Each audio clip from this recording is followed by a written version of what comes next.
नमस्कार। शाम के अखबारों की चर्चा चाय के साथ। कल रात बहुत झमाझम बारिश हुई बहुत सारे इलाकों में और एक बार फिर मौसम ने करवट ली, इस पर भी बात करेंगे।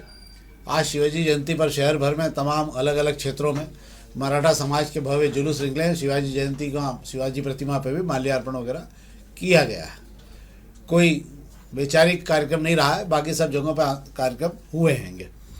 अब हम बात कर लेते हैं, पत्रिका खबर शुरू करते हैं। आज खबरें कम हैं पर एक एक खबर सबसे लगभग उठाई है, तो पत्रिका की खबर से शुरू कर रहे हैं। पत्रिका की खबर में मूलतः एक खबर है कोई मौसम को लेके कि बदला है मौसम। रात को बरसात जम के हुई और ठंडी हवाओं के कारण राहत तो मिली है, पर कल रात भर कई 1000 से अधिक क्षेत्रों में जो है बिजली जाने और आने का क्रम बना रहा।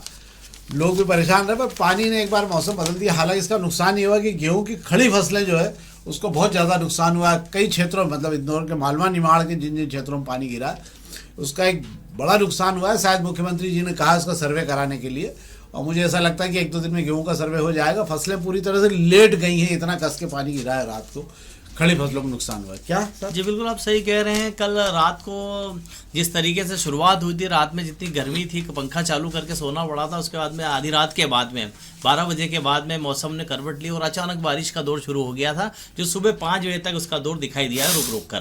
पानी भी अच्छा गिरा था, ठंडक लिए हुए था, और मौसम में जो सुबह के वक्त की अगर बात कर लें तो अचानक ठंडक आ गई थी। उसके बाद जैसे जैसे दिन होता गया है, शाम होने आई है, धीरे धीरे मौसम की ठंडक कम होती जा रही है। हालांकि संभावना जताई जा रही है कि बाहर जो ऊपर बदल छाए हुए हैं उससे अभी गर्माहट जो है बनी रहेगी, और ये जब हटेगी जब हल्की ठंड का और एहसास अभी होगा। हाँ, मतलब ठंड बनी रहेगी अभी। हाल मुझे लगता है रात को 1 सेंटीमीटर पानी तो गिर गया होगा। जी बिल्कुल, तो लगभग पानी अच्छा गिर गया, मतलब तो ठंड तो बनी रहेगी 2-3 दिन। मौसम विभाग का भी कहना है कि 2 से 3 दिन अभी हाल मौसम, क्योंकि हिमपात भी शुरू हो गया और पहाड़ी क्षेत्रों में और मैदानी क्षेत्रों में बारिश लगातार सभी राज्यों में हो रही है। तो ये तो थी। अब इसके बाद हम खबर बात कर लेते हैं अग्निबाण खबर की। तो अग्निबाण खबरों में 1-2 खबरें हैं। आज अग्निबाण के पेज ज़्यादा हैं, 24 पेज का अखबार है, पर 18 पेज विज्ञापनों से भरे पड़े हैं। 19 पेज, सॉरी 18 या 18.5 पेज के लगभग मैंने जोड़े थे, तो उसके कारण केवल 3 या 4 ही पेज आपको खबरें पढ़ने को मिल रही है। मुझे लगता है मेरे से भी कम समय आपको लगा होगा। मुझे तो थोड़ा बहुत ढूंढना ही पड़ रहा था खबरें, पर आपको और कम समय मिला होगा इसके अंदर। हाँ, ये खबर पर बात कर लेते हैं। हालांकि खबर और आ चुका है, इसकी बाकी डिटेलिंग 2000 इंदौर में पिछले साल जो शराब के ठेके थे उससे 1762 करोड़ रुपए के लगभग का राजस्व मिला था, और इस बार जो है जो नए ठेकों की पद्धति शराब की बना दी गई है उससे 20% तो एक तो रेवेन्यू बढ़ेगा सरकार का, मतलब जो लाइसेंस की फीस है वो बढ़ जाएगी, पर इसका असर ये होगा कि हुई है महंगी शराब थोड़ी थोड़ी पिया करो। तो जो शराब है उसकी कीमत 20 से 25% बढ़ जाएगी। मतलब एक शराबी को जो है अतिरिक्त प्रभार जो है या अतिरिक्त भार जो आएगा वो करीब करीब महीने भर में, अगर रोज़ पीने वाला होगा तो कम से कम 500 से 700 रुपये उसको अतिरिक्त लगेंगे, और 15 दिन में पीने वाला होगा तो शायद 300 से 400 रुपये लगेंगे। मतलब शराब हो रही महंगी। इधर विदेशी शराब जरूर सस्ती हो जाएगी। क्यों? क्योंकि अब जीरो ट्रेड में भारत, अमेरिका, अपने ब्रिटेन से, अमेरिका से जो शराब आएगी वो 0% पे आएगी, आयात करने ही लगेगा, तो वो शराब आपको सस्ती मिलेगी। तो देसी छोड़ के आप विदेशी ही पी सकते हो। क्या है शेखर जी? जी बिल्कुल, आप सही कह रहे हैं। बात अगर शराब की हो रही है तो सरकार चलाने के लिए शराब से अच्छा कोई धंधा होता नहीं है। शराब ही एक आबकारी का ऐसा विषय है जहाँ से सबसे ज़्यादा कमाई जो है, रेवेन्यू जो जनरेट सरकार को यहीं से होता है।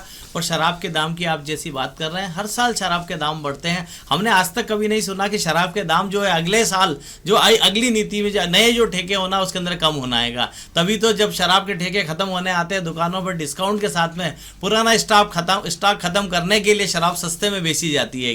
ये हम कई सालों से देख रहे हैं। अब 1 अप्रैल से नए ठेके हो जाएंगे। सबसे बड़ी बात आपको जानने लायक तो ये है कि मध्य प्रदेश में इंदौर ऐसा शहर रहेगा जहां सबसे ज्यादा शराब गटकी जाती है। और क्यों कहा जा रहा है कि सबसे ज्यादा महंगा ठेका इंदौर में हो रहा है।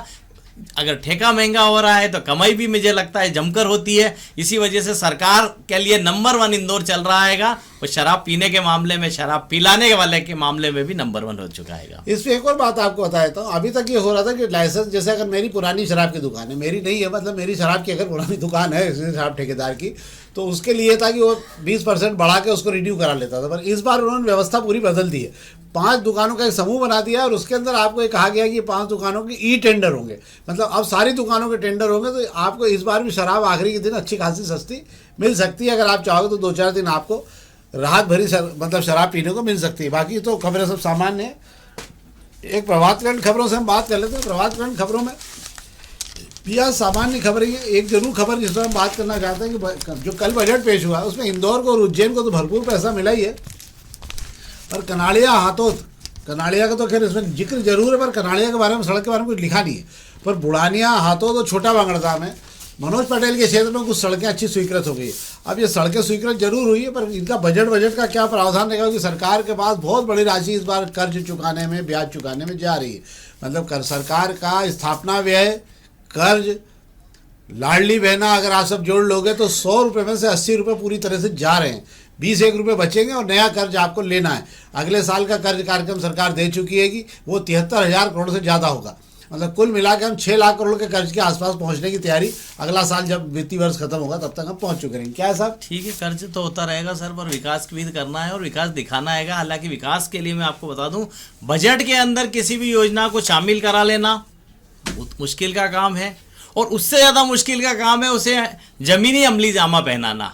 सड़क की मंजूरियां बजट में करा ली गई है, अब वो सड़कें बनेगी या नहीं बनेगी जैसा कि आप सवाल कर रहे हैं, उसके लिए मुझे ऐसा लगता है जिन विधायकों ने सड़कें मंजूर कराई है उन्हें ही कोशिश करनी होगी, मशक्कत करनी होगी, ताकि वे बताने को रह सके कि हमने सड़क मंजूर कराकर काम चालू कराया है। जो इंदौर को सड़कें मिली है उसमें सबसे लंबी सड़क की अगर बात कर ली जाए तो वो राऊ विधानसभा में मिली है। देवगुराड़िया से लेकर डबल चौकी की 17 किलोमीटर लंबी सड़क को जो है इस बजट में शामिल किया गया है, और मुझे लगता है इसकी बहुत ज़रूरत है। वजह है कि ये जो है नेमावर हाईवे रोड हैगा, और जो आगे जाकर हमें नागपुर का रास्ता दिखाता है हरदा होते हुए, तो इस सड़क की ज़रूरत भी है। और बाकी जो सड़कें हैं जो मनोज पटेल की विधानसभा में मंजूर की गई है, बड़े गांव की विधानसभा में मंजूर करने की ज़रूरत थी, वहाँ हालात अभी मुझे लगता है इतनी अच्छी नहीं है जितनी ज़रूरत थी। अच्छा, आप भी बड़ा गांव बोलते हो, देपालपुर नहीं बोलते? जी। बड़े गांव को बड़े गांव, देपालपुर को बड़े गांव ही कहना पड़ेगा। सुबह उठ के अगर आपने कहते हैं कि नाम ले लिया तो शायद खाना भी नसीब नहीं हो पाता है। अब देखता हूँ, कल देखते हैं, कल सवेरे पता लगाएंगे इसका। तो अब हम दोपहर की खबर की बात कर लेंगे। दोपहर के पहले पेज की कुछ खबरों की बात करूंगा जो आपकी जिंदगी और जेब से जुड़ी हुई खबरें हैं। दोपहर के पहले पेज की खबर जो है उसके अंदर एक बड़ी खबर ये है कि आपको याद होगा कि सरकार ने जीएसटी जब कम किया था, मतलब स्लैब कम कर दिए थे, 12% का घटा के 5% कर दिया था, 18% वाले को भी कम कर दिया था, मतलब सबके स्लैब कम किए गए थे। उसके अंदर एक बात आपको कहा गया था कि कीमतों में बड़ा असर आएगा और बहुत तेज़ी से कीमतें नीचे आ जाएगी सामान की, खाद्य सामान वगैरह की। अब वो नशा और खुमारी उतरने लगी है। सरकार का भारी दबाव था। एफएमसीजी कंपनियां कौन सी होती हैं? जो आपके साबुन, तेल, पेस्ट, छोटे छोटे पैकिंग में जो घरों में सामान लगता है, तमाम मसाले, ये सब बेचने का काम करती हैं। वो कंपनियां उस समय चुपचाप रही। सरकार का भारी दबाव था कि अगर ऐसा लगा कि आपने मुनाफा कमाने की कोशिश की है तो आपको जो है कार्रवाई की जाएगी आपके खिलाफ। अंततः जैसे ही उसके 3 महीने जीएसटी के खत्म होने आ गए, एफएमसीजी कंपनियों ने कमर कस ली और 5% कीमतें अभी तेजी से बढ़ा दी है। कुछ एफएमसीजी कंपनियों ने अपने सामान का वजन कम कर दिया, कीमत कम नहीं की, वजन कम कर दिया। अगले 3 महीने के अंदर आपको इन सब में महंगाई का जोरदार तड़का लगता हुआ दिखेगा। उसका मूल कारण एक तो है कि जो भी सामान विदेशों से आ रहा है उसकी कास्टिंग रुपया गिर जाने के कारण बहुत ज़्यादा महंगी पड़ रही है। एफएमसीजी कंपनियों का जो मुनाफा है बहुत तेज़ी से कम हो रहा है और इसीलिए उन कंपनियों ने अब सामान्य स्थिति के तेल और जो भी आपको खोपरे का तेल, सिर पे लगाने का, नहाने धोने का साबुन, पेस्ट, ये सब चीज़ें 5 से 10 से 15% तक इनकी कीमतें अभी बढ़ चुकी हैं। और जो मुझे जानकारी दी जा रही है दुकानदारों का जो कहना है कि एक अनुमान मान के चलिए कि 3 महीने बाद में आपको अच्छी खासी वृद्धि होती हुई दिखाई देगी। रुपए की बर्बादी का असर आपको इन सामानों पर दिखेगा। एक बात है। दूसरी एक और खबर आपको बता दो, अडानी समूह का जो बड़ा देश का सबसे बड़ा औद्योगिक समूह है और प्रधानमंत्री नरेंद्र मोदी जी का सबसे प्यारा समूह है, वो इटली की बैंक ने ये पाया है जांच के बाद में कि इनके 2 पार्टनर जो हैं उन्होंने पैसे का मनी लॉन्ड्रिंग का बड़ा खेल खेला है। और दोनों ही पार्टनरों को जो है वो ली चुंग और दूसरा कोई एक और सज्जन है जिनके नाम है, इन दोनों के खाते में 27,000 करोड़ रुपए फ्रीज कर दिए गए इनके बैंक खातों में। ये अडानी समूह से जुड़ा हुआ खाता था जो इनके कारोबार, दोनों ही सील कर दिए गए खाते। और कहा गया है कि अडानी समूह बहुत तेजी से मनी लॉन्ड्रिंग का काम यहाँ पर कर रहा था, मतलब साइप्रस वगैरह तमाम देशों से पैसा मंगा के यहाँ से घुमा फिरा के हिंदुस्तान बताया जा रहा था कि 1 नंबर में आ रहा है, जबकि पैसा पूरा मनी लॉन्ड्रिंग का था।